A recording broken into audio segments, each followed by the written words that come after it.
greetings from Australia and welcome back to our channel. My name is Ruth and I am an Australian legal practitioner here based in Australia, and it is my absolute passion to help my clients obtain an Australian visa. Well, in today's video, I would like to share with you how to make a strong case for your expression of interest under the GTI visa stream. And here are 7 things you must know before making an application for expression of interest. Now, please do not treat the contents of this video as legal advice because we assess each case on a case-by-case basis. However, I do believe that the contents of this video will add value to your case. So let's get started. How to make a strong case and what are the 7 things you must know before submitting an expression of interest for the GTI or Global Talent Independent Visa program. Number 1, familiarize yourself with the GTI requirement overall. It is so important that you tailor your expression of interest so that it actually meets the GTI requirements. Now, it doesn't mean that you have to make it so obvious to go through all of the requirements because there are limited spaces on the expression of interest itself. But it is really important that you know what they are asking for so that you can actually apply the facts of your case to the law. You know, in the legal world, we always talk about the law and the application of law. So basically, if you know what the law says, what immigration is looking for, and you can tailor your story to match what they are asking for, then I believe that the chances of success will increase and you will actually stand out compared to all the other applicants around the world. So that's tip number 1.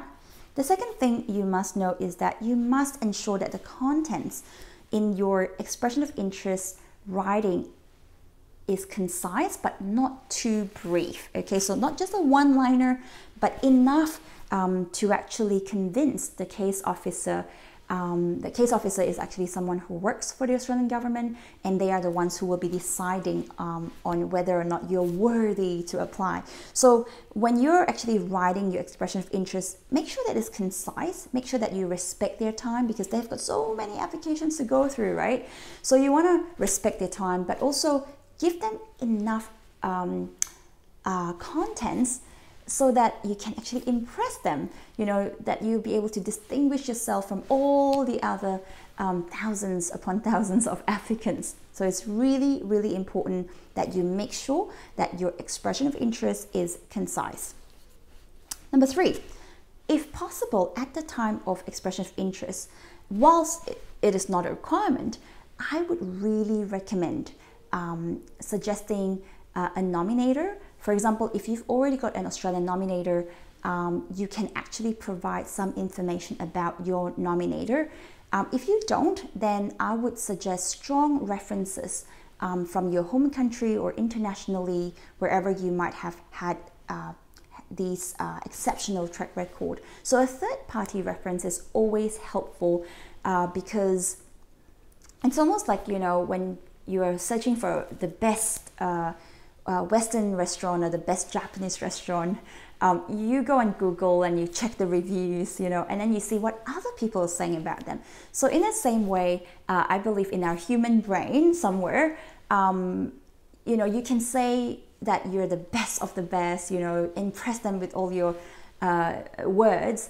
But at the end of the day, if someone else who is also very well recognized and reputable in the same field as you, and if they can endorse you and vouch for you, then I believe that your chances of success increases as compared to those who haven't been able to provide the same proof. So that's a third tip you must know when looking for an expression of interest. Again, that's not mandatory, you don't have to provide, but it is highly recommended. And whenever we help our clients with the GTI process, we always ask for that.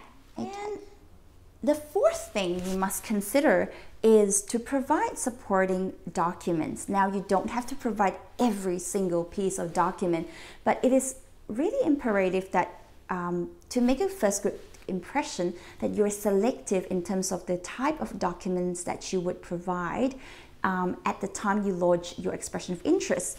And in my view, it is actually important to provide a few selected documents on records of achievements, or especially strong references from people who've worked with you before, from directors of companies, from academias. So people who are very much highly reputable in the same field as you.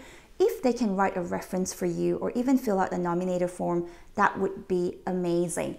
So it is really important that we try and show the case officer that you are actually different. So you're pretty much distinguishing yourself from all the other thousands upon thousands of applicants, right? So yeah, providing third-party documents will definitely be helpful. The fifth thing that you must know is check your grammar. What do I mean by that? Well, you see, the case officer is actually a human being, right? So if they're reading through the application and there's grammatical error and there is, you know, it doesn't make sense, they couldn't understand what you're trying to say, then it pretty much reduces your chances of success. So you want to make sure that your expression of interest is written by someone who is very well versed in English. It could be an academia, it could be a lawyer like ourselves, but also preferably it has to be someone who actually knows about the GTI visa program, so that even when they are writing your expression of interest, they can actually help you out in terms of incorporating what immigration is looking for the GTI program. So in my view, it's important that you write the statement yourself first, but get someone to actually check the grammar and make sure that it is done in a professional manner so that you can impress the case officer, okay? The sixth thing that I would recommend is seek professional help. Now, if you haven't actually got a lawyer, current lawyer that you're working with, then definitely consider seeking professional help, whether it's from our firm or another immigration lawyer whom you can trust, who actually knows about the GTI program, who's familiar with the process. The reason why this is important is because with immigration, they actually really look at the criteria for the GTI. So the person should actually know, who's helping you, should actually know what the law says, and then what you're saying, and then to match the two and two together. So it's really important that you actually familiarize yourself, you know about the visa process, but it would be my utter recommendation to actually seek professional help, because put it this way, if I need an accountant, right, or I have like a huge financial issues, I'm not an accounting expert, so I don't actually go to a car mechanic or a lawyer to seek help. No, I actually go to a professional. I would go and pay an accountant and let them deal with my accounts.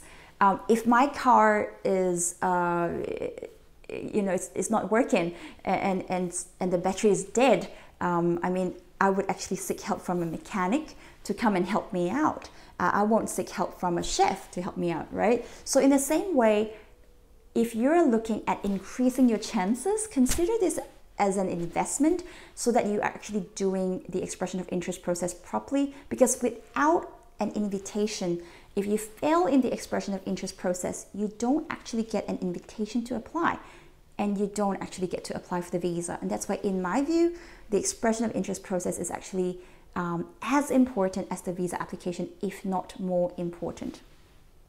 And finally, number 7, this is the fun part. When you have everything ready, just before you submit, know where to send your application to. So make sure that it is actually sent to the right place and not the wrong place, because sometimes if you send it to the wrong place, it might get, how do you put it, delayed. So you might not be able to, you might not hear back from them for months and months, you know. Whereas if you send it to the right place and it's the right person handling it, within a couple of weeks, you could actually see a reply from them that they will be looking into your application, etc., etc.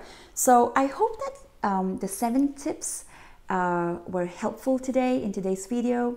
And if you have any questions about your visa application process, please don't hesitate to drop us an email on the email address below, and it would be our pleasure to assist. And with that, I just want to say thank you for taking the time to watch my video, and I wish you the very best in your future endeavors for your Australian visa application. See you next time, and bye!